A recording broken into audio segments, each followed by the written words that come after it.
2820685. Thank you, Deacon Renee Wise. That's our station manager here at the Boston Praise Radio. I want to give it up my big sister, Renee Wise.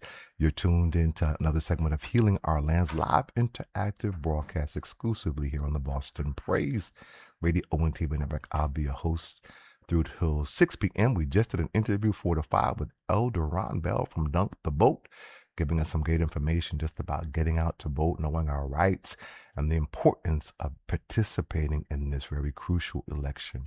And we're now have my special guest in the studio, and I hope I'm going to get it right. Gail Latoya? Latoya Gail. There you go. I'm going to get it right eventually. Bear with me. I just knew I was going to get it right. It's okay. But Latoya Gail. Yes. Thank you so much for being with us. Yes. And if you don't mind just telling our listening and viewing audience, who is Latoya Gail? All right. So Latoya Gail, I always start my introduction. I'm a mom of 4.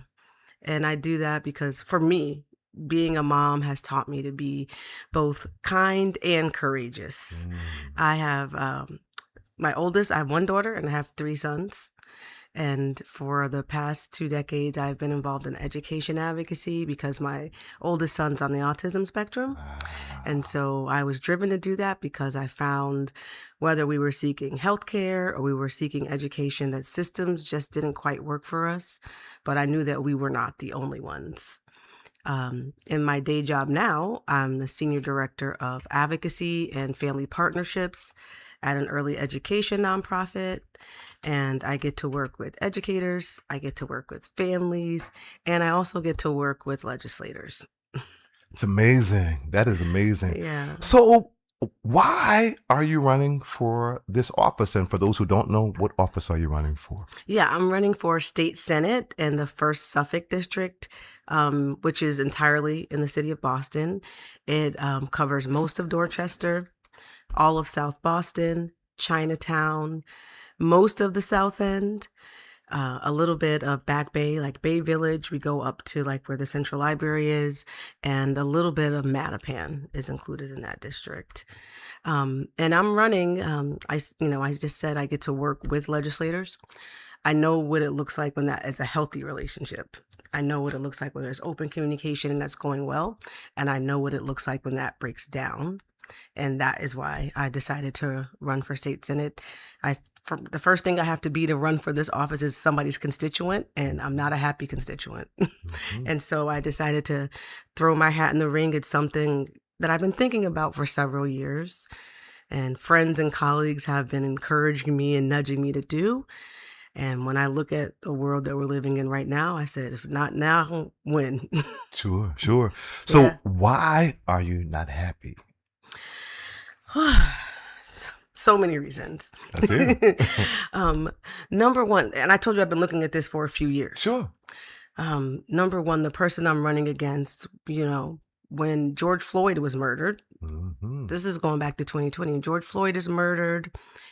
At the time, I'm organizing a rally.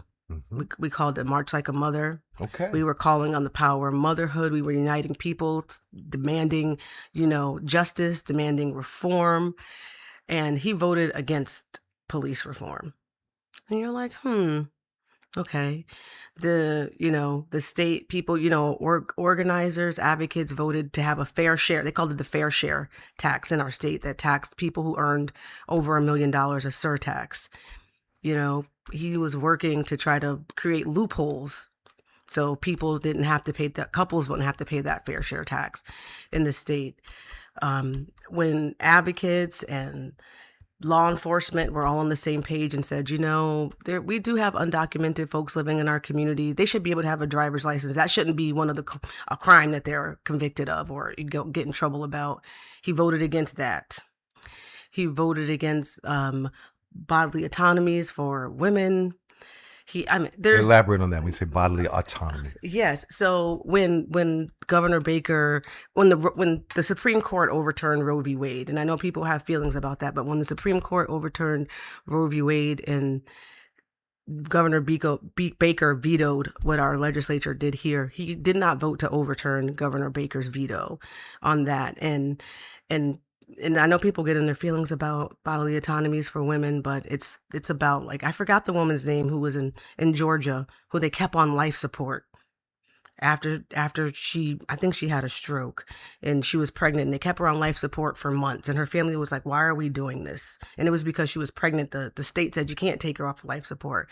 I've spoke to nurses who were in states like Texas when this was overturned, and doctors didn't know what to do, and women had to be on their deathbed before doctors would do anything, because the laws are making medical professionals say, I don't know if what I'm doing is breaking the law or not. And so we need to be very clear to give medical professionals the ability to do their job. They went to medical school. They're there to take care of a woman who is pregnant, and they should be able to do that without fear of the law coming down on them. And that's also really personal to me as a Black woman in this country, who I'm descendants of people who were probably enslaved. My great-great-grandfather fought in the Civil War here in this country. My parents are from Tuskegee, Alabama. My grandfather was involved in the Tuskegee syphilis experiment. Bodily autonomy, just in general, is important to me as a Black woman in this country. And I don't think that we should be putting up roadblocks to that for anybody. Thank you for elaborating on that. Yeah. Are there other things what would you do differently should you be elected? Yeah. What would you do different? What would be some of the platforms and some of the things that you would do that you feel you could commit to doing? Yeah. Should you be elected in that office? When people ask me that, if I'm on the doors talking to people, I always ask people, what do they need done? And here's the answers that I get back from people. The number one thing that people are concerned about is housing and affordability. And that is seniors who are afraid they're going to get pushed out of communities that they help build. And it's young folks like my daughter, my oldest child, she graduated from college last year, who are afraid they will never be able to put down roots in communities that they were raised in. It is utility bills. When I speak to folks who are making the decision when they open up, we're all getting sticker shock when we open up our utility bills. But there are folks who are making decisions like, how much do I have to pay so they don't shut it off? Sure. And I can still get my groceries this week. Yeah. And so people shouldn't have to be making those decisions. And I work with people in early education, families with young children. The cost of childcare costs more than rent for so many families. Those are the top things that I want to work on. Making childcare affordable. I want to push us to have universal childcare. It's good for. I think you can point anything back to childcare. I think you can point anything back to taking care of children. Right, they're the next generation. But it allows families to go to work without having to worry about, like, how am I going to pay this bill and go to work. It gives people a lot of just more freedom and autonomy to make choices about what they're going to do with their life, and it pours into our children and the next generation as well. So let's talk about that, because we all know home ownership, right? Yeah. We know the income, the wealth disparity gap, right? That's happening. It's only gotten wider, right? So housing is a big thing. To your point about people being pushed out, gentrification is happening. People are having to leave because they can't afford to, and then a lot of private homes are being chopped up into condos, right? And it's really not so much for families, more so for individuals, right? So with the landscape of what's happening with property, and that being such a fundamental piece of economic stability, mobility, and legacy. So we know that the city of Boston, right, has had increases, and people have been tuning into this broadcast, not just this broadcast, but other broadcasts on Boston Praise. Remember, one of our signature ones being the Mamleo broadcast. And we know that the increases, people have been mortified of the increases on their property taxes that are having to be passed on to people that they rent to if they happen to be the homeowner, right? So with that said, Senator Collins has helped many people do this rebate that has helped them.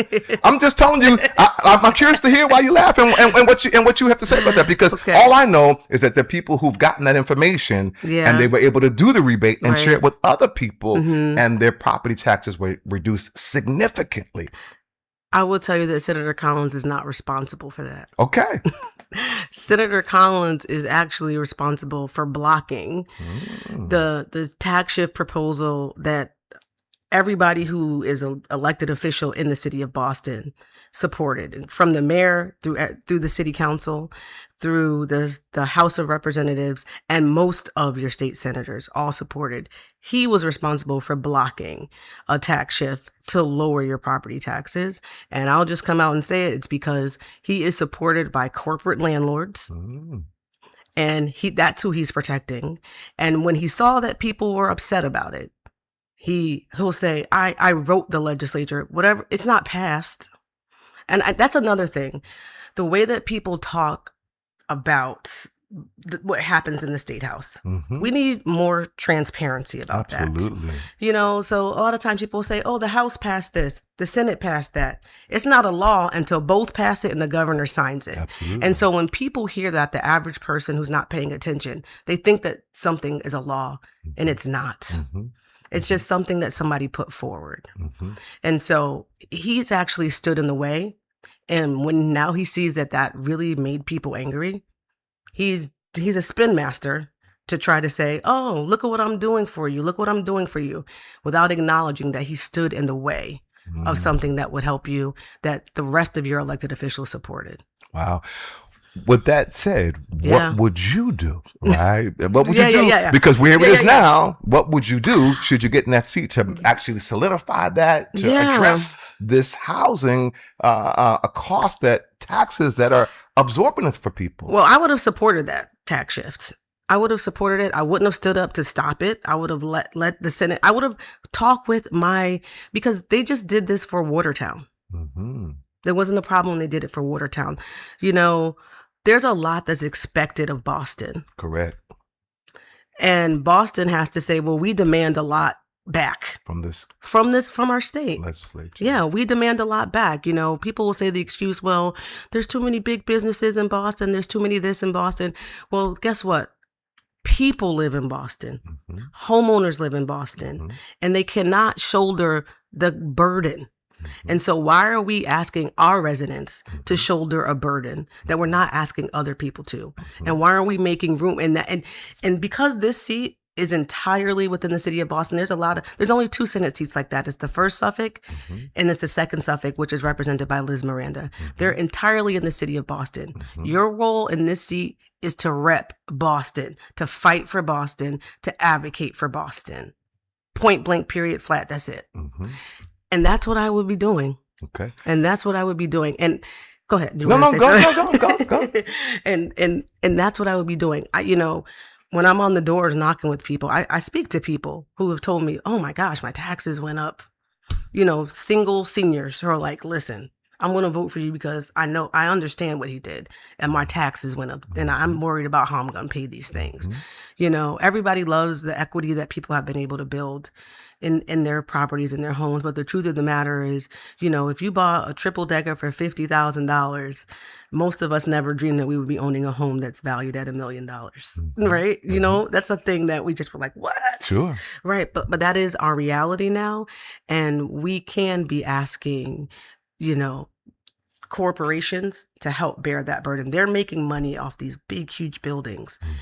And we can ask them to shoulder some of that burden. With shouldering some of that burden. So we know that also, so that's property tax being homeowners. Yeah. What about buildings, right? Like I'm talking about downtown. Many things are moving from brick and mortar to online. So we've got all these office spaces that are all across our state that are downtown that are you see are vacant.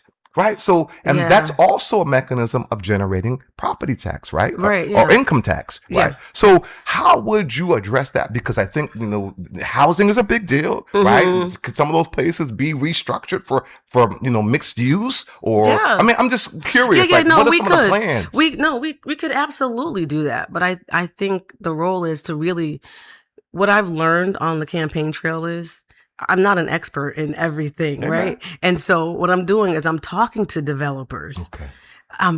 What does it look like for a project to pencil out? That's my new vocab word on the campaign trail for you, because, they'd have to make some money on it. What do we need to be doing so you can make some money on this property and people can actually afford to live in it, because if you can't make money on it and somebody can't afford it, then everybody's just out of luck, right? And so it's about being able to bring the people to the table to say, how are we going to solve this together?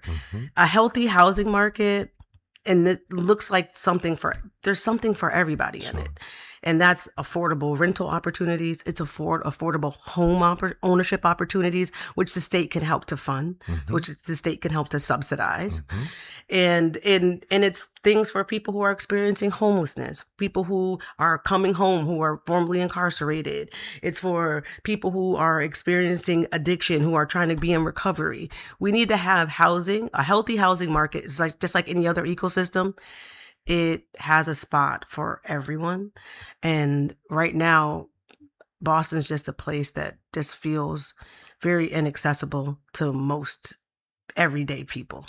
I want to go here. We talk about Massachusetts. This is the educational mecca of the world, with our higher institutions of learning. People come from all over the world. Yeah. We know they have this notion of pilot or payment in lieu of taxes. We see these institutions that are sprawling real estate, taking up real estate all across our city, right? But not giving their fair share back, right? That's a person, I feel that they really are getting off the hook. And so what would you do as a senator to be able to challenge these institutions of higher learning to be able to give some more to help shoulder the burden of what they're benefiting from? People come from all across the world as these endowments, $60 billion for Harvard alone, right? And they're not giving back, and they're not the DEI being rolled back and so forth and so on. How would you hold them accountable to do more? That's a hard question. Sure. And I think what people don't think about when people say, oh, there's so much high value real estate in Boston. A lot of that real estate is owned by not-for-profits. Allegedly. I'm going to go with this notion of I'm amazed how you have $60 billion endowment, but you're not. But you're not for profit. And these salaries, right. Anyway. No, I'm with you. I'm with you on that. Profiting. Unfortunately, that's like a federal thing. Who gets to be called a nonprofit? Sure. But we can think about in our state. What are we calling a nonprofit? Because the truth of the matter is, payment in lieu of taxes is really just. You can't force anybody. I would love to say we can force them to do it. Right. We can't force them to do it. But how can we start to have better relationships and say, this is what's expected of you? I met a man at a barbecue this weekend, and I think I might have been more excited than he was. He was telling me that his son is going to be starting Harvard in the fall, studying government. And I was so excited for lots of reasons. But, a lot of times we have, like you said, we have these institutions in our backyard, but our kids don't have access to them. They don't have access to them. Correct. And so we should. That is really going to come down to the relationships that you're able to have, and how can we say, this is what's expected of you to be a good partner to us here in this city, in this state, because the children who are being educated in our school system should be able to go to name a school. There's so many great, like you said, there's so many great schools. I don't think there's a bad school here, right? There's so many great schools, but what are we expecting for them to give back to our children here? I love that you say our children, because you made a statement that I couldn't agree with more. I understand that your personality is formed at 5 years old. Right. This is what I heard. I don't know if that's scientific, but that's what I was heard. Like pretty much like your developmental years are rarely instrumental in shaping a person. Right. So, early education, those kind of things that I heard you say. With that said, our public school system, I know you're running on a state level, but what's the, even with these higher institutions of learning, even responsibilities of mentoring, perhaps adopting, right? A public school, right? Right? Trade schools, right? As we talk about, this is the educational thing that will really affect. We know that people are incarcerated. I love that you brought them into the conversation, because I'm a particular advocate for those who are incarcerated and coming back into community. Yes. Right. But we know education has a big impact on those who one might go into incarceral settings, right, because of poverty and lack of education and a whole bunch of other kinds of reasons, gangs and family being broken up because of intergenerational parents are incarcerated, right? But how these institutions could be able to do education and address our public school system on the front end to do prevention, right? And also intervention. God forbid people who get up in carceral settings and it's supposed to be about custody and care, get education while they're incarcerated, right? Institutions like Tufts University, Emerson, they have prison initiative projects that are, that people are utilizing when they're incarcerated upstate at MCI Norfolk, right? But here at the Suffolk County, right, of which your position would be over, right? We've got people whom are in the Suffolk County. We're trying to have Roxbury Community College, right? Be our mechanism of education that could virtually be behind the wall, be that prison initiative in the Suffolk County with community support, right? And then when you come out, you're enrolled in the brick and mortar with additional support. That would change the trajectory of people coming into incarceration back into society, not recidivating. Right. And can I say one more thing? Please. You asked me some reasons why I was running. Senator Collins also did not support raising the age of juvenile jurisdiction. Which would mean that an 18-year-old who's doing things that 18-year-olds do, we all know our brains aren't developed. We might make a decision that we wouldn't make when we were 30, right? 25. Right. So what would it look like if we could increase the age of juvenile jurisdiction? Because, if we could take care of a young person to say, you know what, you made a mistake. We're not throwing you out. We don't throw the baby out with the bathwater, right? And so how do we wrap our arms around this person who's going to return back to our community, right? And so what are they returning with, right? What are we returning with? I think, No, that's important. This is information that we did not.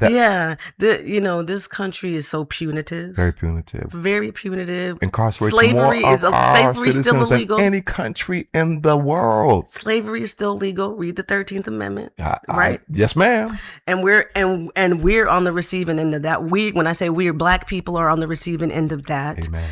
And so we have to really say, first, how do we avoid locking up so many of us, right? What does that look like? And if you do end up there, how do we wrap our arms around you? Because you're going to come home to us. Who do we want to come home to us, right? What does a second chance look like? And what are we setting up so people really do have a second chance, right? And because if we do it right, we have so many great examples of people who had a second chance, and you're like, wow, right?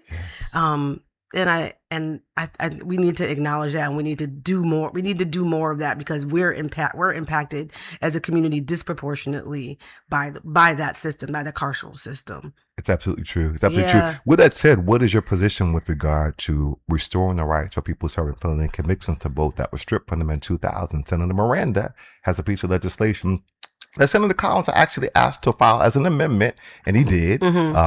That it didn't pass, but nonetheless, if we put it in the budget, because we know the budget's going to pass, right? So, but it still sits in the Ways and Means Committee, and and that will restore the rights for people who are serving felony convictions to vote in presidential elections and municipal elections. We still have the state elections to go. That takes a constitutional amendment because it was stripped in 2000 via the Governor Cellucci. Why? Because people were using it at MCI Norfolk and courting elected officials, and they were having programs that were more rehabilitative. And to your point, the 13th Amendment, folks who believe that you don't deserve that, though the preamble says you're given these unalienable rights by God, right? That was stripped from them. And so what is your position for universal voting rights or universal suffrage? I think you should be able to vote. Okay. If it's right. If that's all right. I think you should be able to do it. Okay. And so I'm glad that's on the table somewhere, and we got to get it over the finish line. We do. But you support that everyone should have the right to vote. I do support even serving that. felony conviction. I do support that. Thank you for saying that. I do support that. Thank you. Yeah. Thank you. Thank you. So, again, we've got folks who are calling in, people who are on our various platforms. Okay. People may write 670 Washington Street, in particular, our brothers and sisters behind the wall who don't have the opportunity to be able to call. Okay. We typically bring people behind the wall. We've been thwarted the opportunity right now. But if that opportunity should lift up again, would you consent to go on with us from unit to unit and/or a candidates forum? Yeah. I would. Outstanding. Yeah. Outstanding. So we do have a caller on the line. And we're going to go to our call. Well, no. Caller, you're live on the air. Go right ahead. Peace. This is Jamal Crawford calling. Hi. How you doing? Good. How are you? Very well. So, sister, I don't know you well. I do know that we're friends on Facebook. Yes. We have a bunch of people in common and so on and so forth. What I wanted to speak to is more so this. I just wanted to give you encouragement because some of the attacks that I've seen against you, I find completely despicable. And sometimes from what I've heard from black women in our community is they don't feel defended or like nobody's speaking up for them or whatnot. So some of the things that I've heard said about you, which I shall not repeat on this air, right? Just know that folks ain't the sane folks. You know, the right thinking people are not rocking with none of that, sis.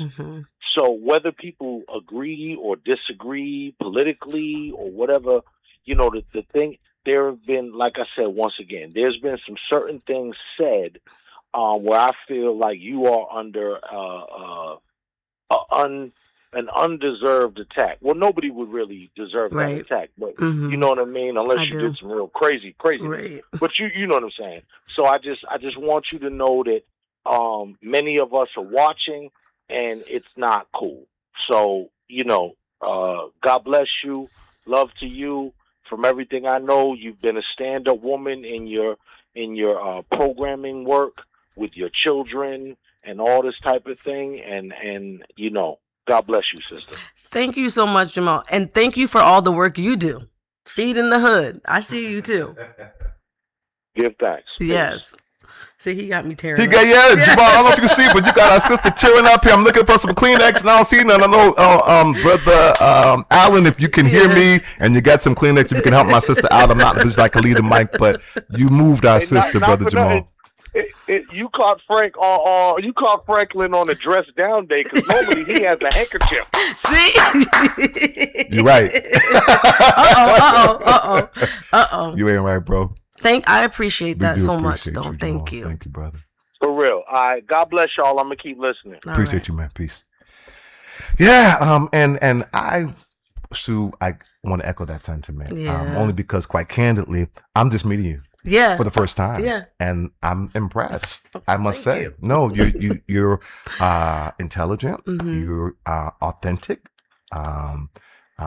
And you're a Nubian queen. Oh, I'm just saying. No, it's a black man. Like, thank you. So we know that our sisters are holding it down and have so much. They've been holding it down and attacked consistently. And particularly when you're talking about political landscape, it's blood sport. Here in Massachusetts. It really is. You know, people try to prepare me for that. And I think, you know, I think for me, it doesn't hurt as much because I know it's not true. Yeah. But with the people who love you and care about you, it's hard for them to hear. Of course. It's hard for them to hear. And, you know, I tell everybody all the time, I think if we want change, we have to be the change. That's so right. we should run for office. Absolutely. And as a community, we have to vote. Otherwise, you know, there's a donor class who thinks that they can crown the next person because they have all the money. That's who will be in the position to make policies and shape things because we let them. Absolutely. Right.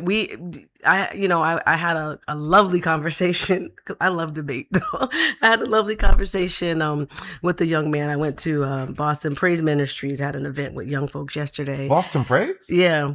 But Boston. No, Boston. Oh my gosh, I'm saying it wrong. Right on Elmhurst over here. It's a radio station? No, it's not a radio station. On Elmhurst. On Elmhurst. Yeah, It'll come to you. It'll come to me. Yeah. But I was speaking with a young man, and he was like, when you get in there, you ain't gonna be like us no more. And I'm like, why don't say? And I told him, what I need you to do is vote. Yeah. And if you see me acting like that, call me out. Yes. But we have to vote. But I love talking with young people. Especially, I love the audacity of youth. Yes. For they know what they want, and they still have the audacity to push to do the thing. And I love that. But I had such a lovely conversation with him, and we were just talking about why you should vote or why people don't. And I told him, I understand that he hasn't had an example of a person maybe staying true to who they said they were going to be. And so I don't hold anybody. I'm like, I get it, but we still need to vote, and we should run. We should run and we should vote, because the only people who can put me in or out of office are the people in my community. That's right. And that's why your vote is powerful and your vote matters. And that's why that is who I'm going to be accountable to. And that, because I need to be able to walk around my community and not have to be putting my head down, hiding, because I know I'm not doing what I'm supposed to do. That's right. I need to be able to hold my head up high. That's right. I need my children to look at me and be like, my mom is doing what she said she would do. Like, all those things are just important to me. Absolutely. And I hope that people, however this race turns out, I always say, God, what is for me is for me, right? Amen. But I hope that I am encouraging people to put themselves out there. Yes. Because that's what's important for us to grab a hold of our own destiny. Absolutely. Yeah. With that said, no, I love it. This is beautiful. This is great. With that said, you're absolutely right. We are the people who we are. We've been waiting for. We're waiting for, right? We're the ones, and so absolutely.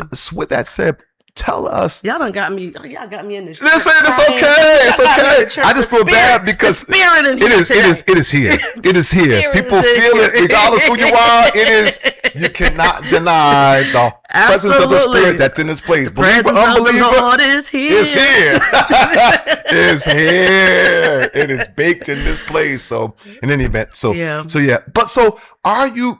It was said. Leon Rock talked about people who are running for office and so forth. This is not where they're originally from. Yeah. So, talk about that. Are you a native, born, raised here in Massachusetts, Boston, or in Massachusetts? Not in Boston. Okay. I grew up in Springfield. Okay. I've lived in Boston about 23 years. So, my oldest child is 22. All my children are born here in Boston. They'll tell you I'm from Boston. Okay. but I grew up in Springfield. I always say it's the home of basketball and Dr. Seuss.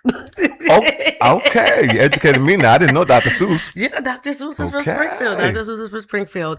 But I've lived here my whole adult life. I married my high school sweetheart. He went to college here, and here I'm running after him.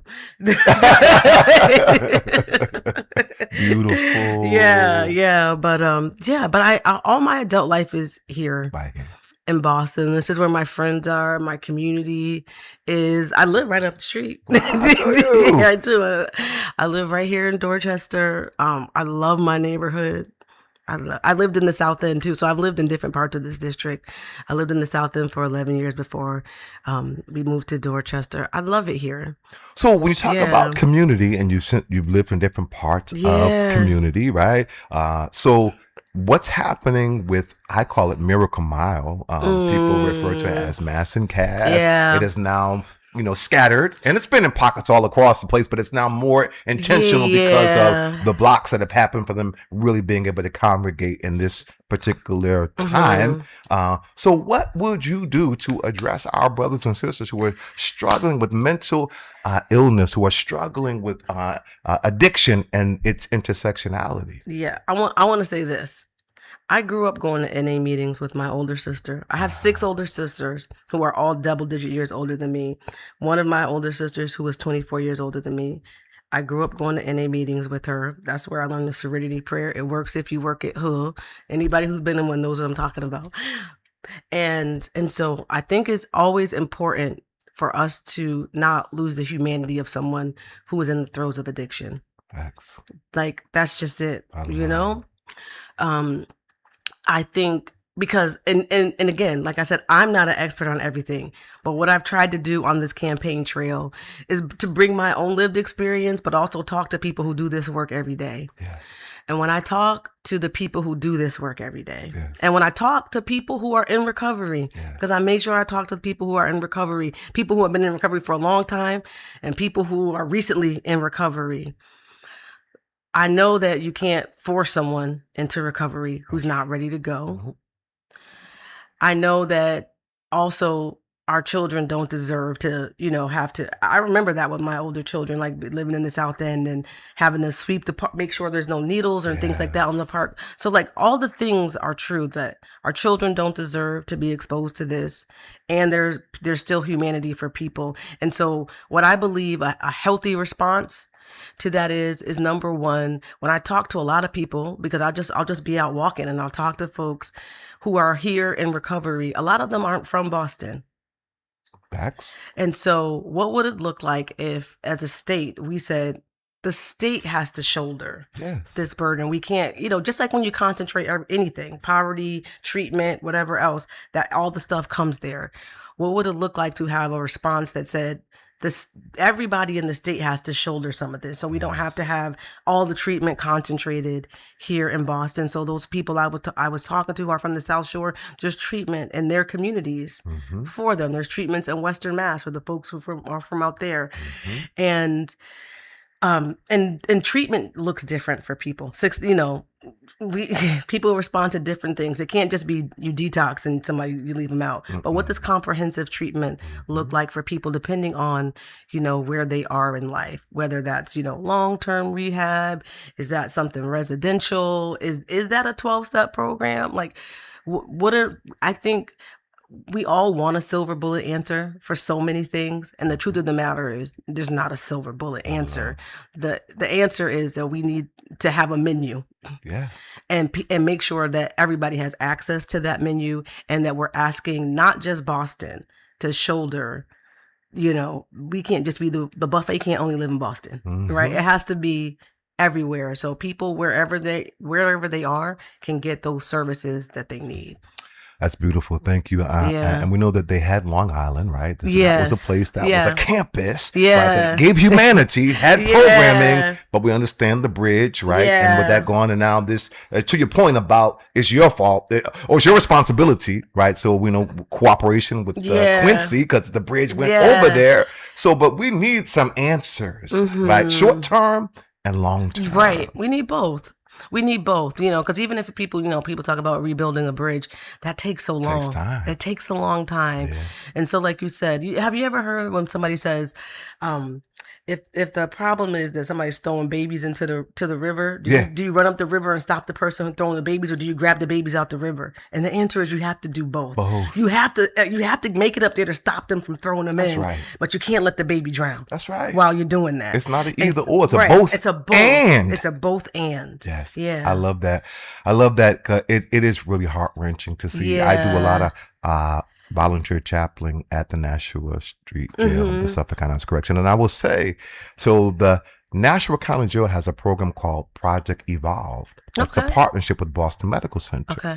And it's Sheriff Tompkins' brainchild of an innovative program that's really about custody and care on the models of I love how Norway. People don't talk about custody and care. Custody and care. Yeah. That's what we need to be doing, right? Yeah. These are human beings, right? Yeah. And so people are dealing with trauma, with intergenerational trauma, right? With mental illness, right? Yep. And poverty, right? And those are things, let's address the issues that underlie people's behavior. And I quite candidly consider myself as an abolitionist, right? I mean, if we have these campuses of custody and care, yes, sometimes people need to be put away, but it should always be humanized and it should always be restorative and rehabilitative. I'm a practitioner of restorative justice practices that were indigenous before we became so civilized, and all these systems that you killed my family and I want you to rot in prison, right? And there's no reconciliation, there's no restoration. People it's a perpetual cycle of violence and retribution and money.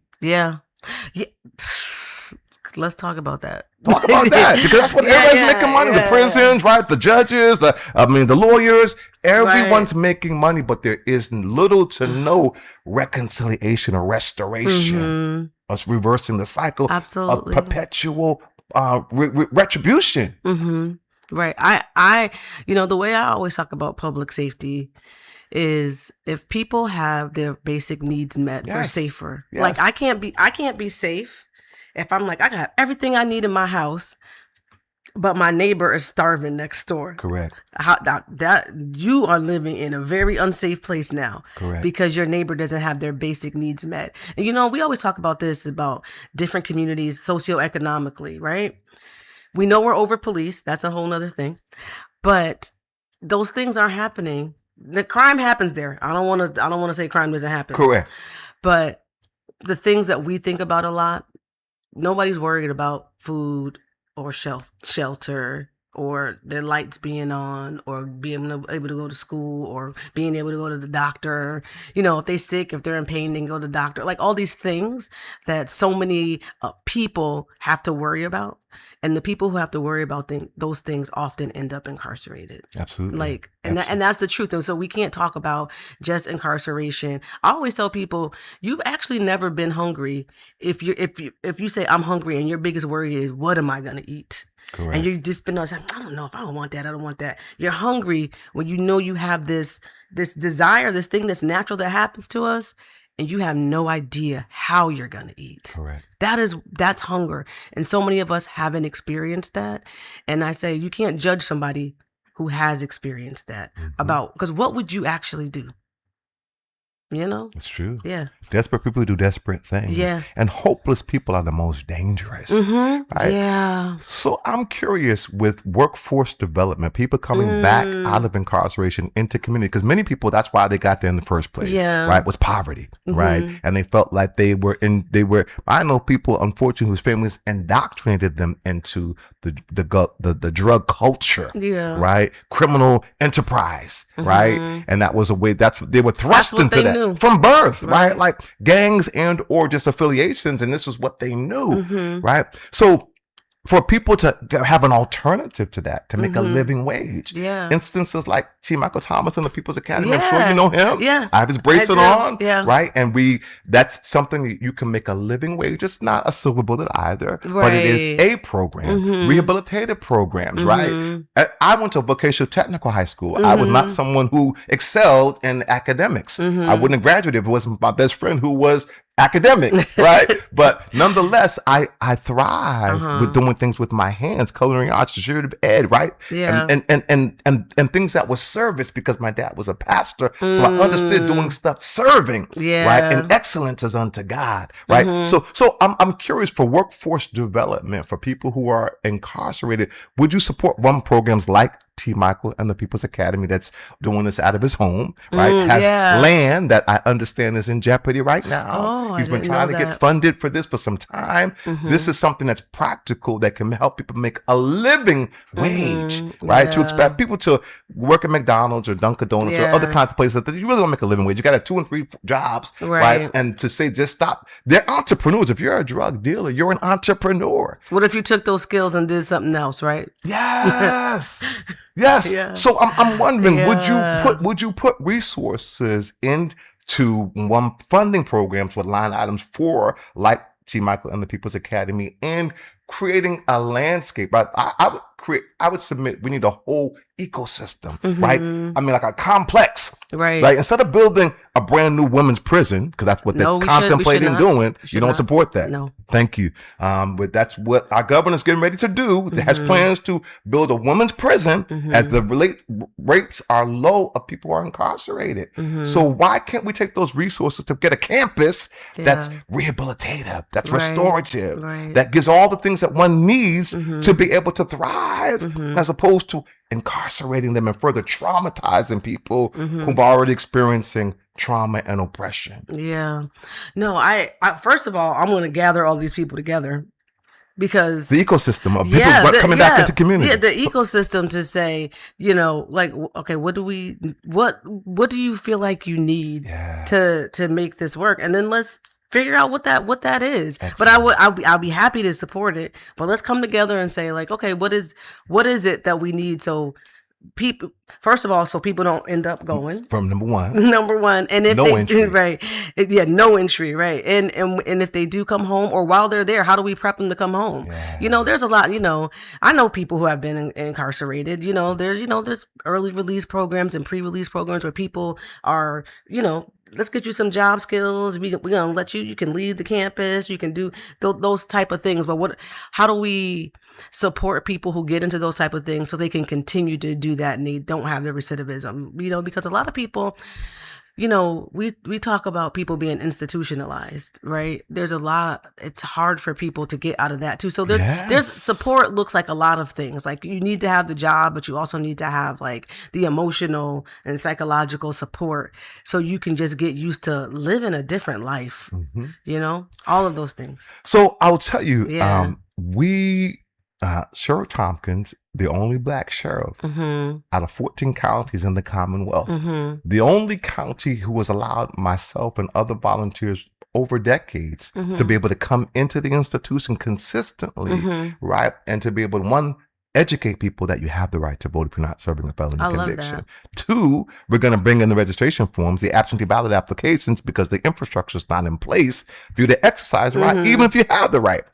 Three, we're doing, as I said, restorative justice circles, reimagined democracy reflection circles, where we do education about the fact that the governor's council is elected and determines judges across the Commonwealth, commutations and pardons, affirms who's going to be on the parole board. There's one black woman, Edith Alexander, on the parole board. Though you can be appointed by the governor, it's the governor's council that determines if you should actually get that appointment. Right? So this is education. I wasn't aware of that. Right? And again, so being able to, we do this education, right? The fact that you can vote, that you can run for office, even with a felony conviction or multiple, though you can't vote if you're serving a felony. So we do this education.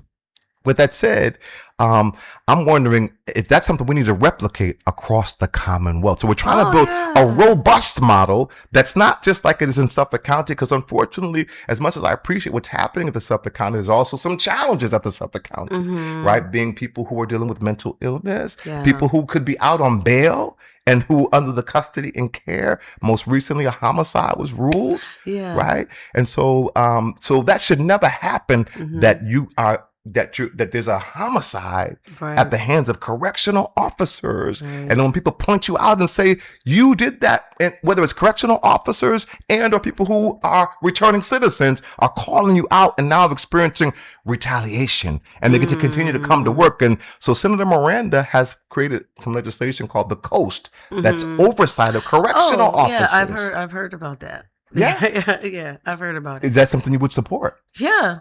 I mean, we have the post, and that's something that OPET, let me go there, that's on the city level, that our brother Jamal was really instrumental. And then post at the state level. And now coast, because correctional officers are all report to the sheriff, and they have strong unions. And so it should be an independent body that is actually addressing these cases. And we think that there should be, if you are proven to cite, if it's proven that you are doing violent behavior, or you're doing something that's inappropriate, or you actually took someone's life, never mind sexual assault and other kind of things that happen, you shouldn't be able to continue to show up and work the next day. And you talked about community, and you have to come back into community, right? So is that something that, again, this piece of legislation would give oversight? There would be repercussions for people who have repeated offenses. You would not be able to continue to show up and continue to vilify and terrorize and retaliate because people are calling you out on your behavior. Yeah, I support that. Yeah. So the coast. Because the first time I heard about it, I was confused. Yeah, it's confusing. I kept going, it's post, and they were like, no, this is coast. Then I was like, oh, that's correctional officers. Because each of them are different. I actually learned about it from a correctional officer. Did you? Who? Yeah, and the union, he was telling me about it. Really? Yeah. In support of it? Well, his concern was what does the representation look like on the body? Oversight, independent oversight. Yeah. What does that look like? That was his concern, and so but I think the existence of the body is a good thing. Mm-hmm. Yeah. Outstanding. Yeah. Outstanding. So again, the workforce development piece is a big piece. If you've taken from society and you recognize and check out recovery, right? We amend our harms, right? So people who are recovering, a lot of people whom were drug dealers or, had, criminal enterprise, realize that they've had epiphanies and realized that they wanted to change their life, and they realized that there are people who are mentoring people, unfortunately, who have taken people's lives, right? Devon McNeil's out there in the community, and he's saying, I have the liberty because of this Mattis law, right? That has said your brain's not fully formed, but you lost his mom, you lost so many loved ones, and he's now in the streets mentoring out on my watch other young people so that you don't have to experience the streets lie, the street codes. People are like loyal to this behind the wall, right? Like they're not loyal, right? So being able to offer people alternatives to those kinds of things, but then the workforce development coming back into community, Ed Gaskins has said if we could come up, the way that the structure is set up right now is it's very competitive, right? Grants and even line items are competitive. I wish that legislators would come up with a practice of incentivizing collaboration, coordination. Because everybody has a piece. And instead of fighting each other for crumbs, this should be seed money for economic engines, not just a program. But if there was incentive for collaboration and coordination, right? People say we are resource rich here, but coordination poor. Yeah. Because the funding perpetuates that. Yeah. It has you competing. The funding mechanisms. Yeah. I said this on the city level and I said it on the state level. Yeah. It's great to have line items for your pet project, but when are we going to have line items that are going to facilitate movements?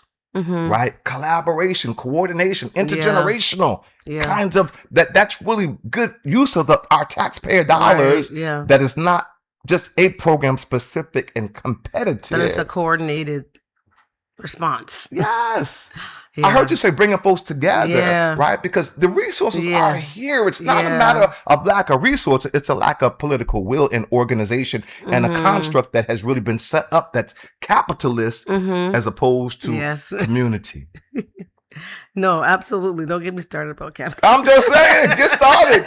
We got 5 minutes, Sylvia. In 5 minutes, talk to our cameras, so our listening, our viewing audience, and anything that you want to share, and let people know why they should cast their precious franchise for this upcoming election. And I'm curious because I don't know this, because many of the decisions are going to be made in the primary on September 1st. Yeah. Is that also the case for this particular seat? It is. It is. So people want to say, I'll wait till it whittles down. It's going to be too late in November. This is what's whittling it down. September 1st will determine who will be in that seat. Yes. Why should they give that vote to you?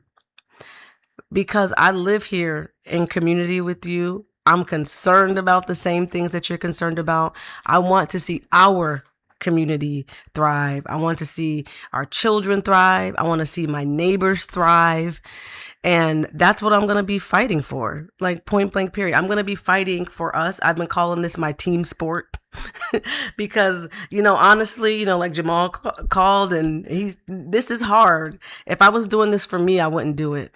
I really am doing this because I want to see my community thrive. And I know we always say that we're our ancestors' wildest dreams. I am trying to be my descendants' wildest dreams. I am trying to set it up so the things that they're worried about is, do I want to paint today or do I want to make a song? and not do I have to fight for justice? And I want to start to lay that groundwork for the people who are coming after me and to work with the folks who are here with me now to make that a reality. And for one who might want to, or individuals who might be interested in joining your campaign or supporting your campaign, how would they do that? My website is LatoyaForSenate.com. It's that simple. All my socials are also Latoya for Senate. So if you reach out to any of them, I'm happy to have conversations with people.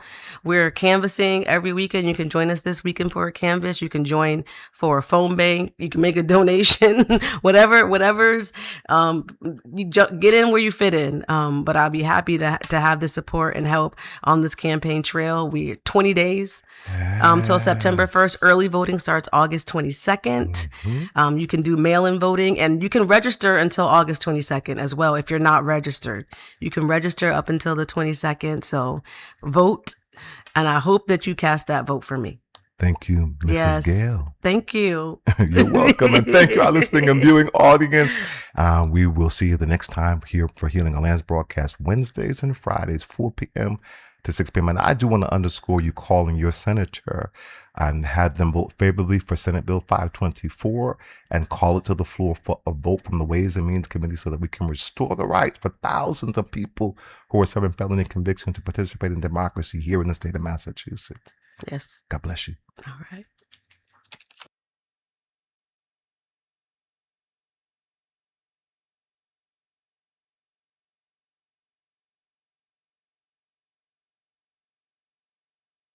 Can't join us in person?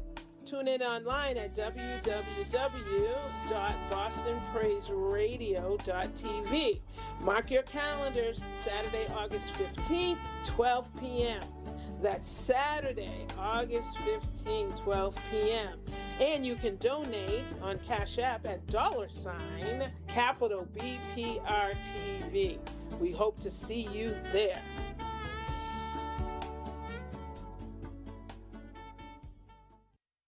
After the storm.